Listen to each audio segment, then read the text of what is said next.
She started to make those when I told her that Francis Morris had invited her to do a retrospective at Tate Modern, and she was so excited. She said, I'm going to do new paintings for that show. I'm going to do 100 new paintings. So she started that series, and then she's just continued with them.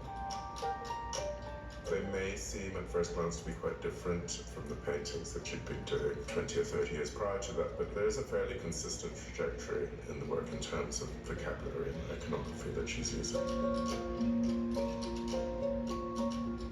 I think, like a lot of really singular artists, Kusama has been hugely influential as a role model. The way she's worked, her tenacity, her ability to reinvent herself, to take on different media and new technologies as they emerge. An artist who's found her voice in literature and art and film and performance. From rejecting the strictures of Japanese society in the 50s to coming full circle, today Kusama has been embraced by her home country. Her work in Japan features giant pumpkins in the landscape, a special dot painting for the victims of the atomic bomb which devastated Hiroshima, and a flower sculpture in her birth city of Matsumoto. In 1993, Kusama was officially chosen to represent Japan at the Venice Biennale. And more recently, she's been awarded the Order of Culture from the imperial family, the first woman in its history to win the prestigious medal for drawings and sculpture. Now, audience in Japan really appreciate the young generation to the elder generation. It's kind of very open how we can appreciate. It's very easy to understand what she had been doing, the dot and net, but it's also emotionally touching. The works by Kusama that arguably draw the most response from audiences today are her infinity mirror rooms. She's been creating them consistently over the decades, since the earliest incarnation, Fallis Field, in 1965. ミラールームは、私にとって、私たちの大きな賭けである。それから光だとか、それの反射だとか、そういったものを使って自分たちが住んでる世界よりも一歩先の方の宇宙的なイメージをその中に込めました。 When we think of infinity in general, it's something that is not man-made or artist-made.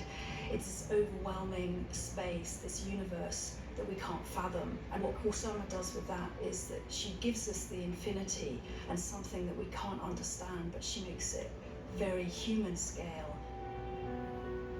You are this one little speck in the cosmos looking out. On the one hand, it's very kind of universal, but it's also very personal. They've, in more recent years, attracted a great deal of attention, I think because of that idea of an experiential kind of moment. It's individual, it's Instagrammable. You know, I mean, this is a work that Adele filmed one of her music videos in.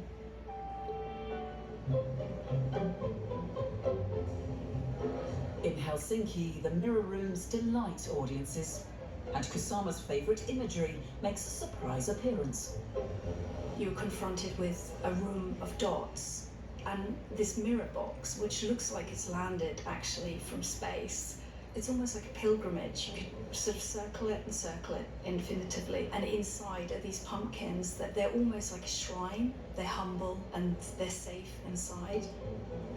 I think it's quite witty of Kusama because it's almost like a museum archive of pumpkins as well, safe in this box that seems to have sort of landed in this world of dots, this room.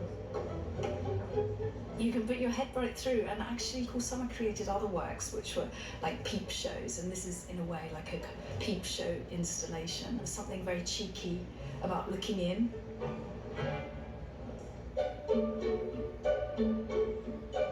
Her work has suddenly bound a connection to people. Kusama will be remembered as this person that kind of captured the zeitgeist of this very particular moment. She's really been the artist who has created certain works that people will only refer back to her. So when you think of polka dots, you really think of Yayoi Kusama. When you think of the soft sculptures, you would think of Yayoi Kusama. She has a real fire in her belly, Kusama. You can see it. When you go to the studio, there is a desire to make a lot more work and to have it seen in the world. 芸術家の使命とはやはり自分自身が一個の人間として世の中に生まれてきたそのことについて自分がどのようにして生きていくかということに対して深く考えてそのために芸術を生み出してきたわけでありますがやはり自分が一番望むところは芸術の力を持って自分は命の限り生きていきたいということが私の大きな希望とそれから人生観でありました。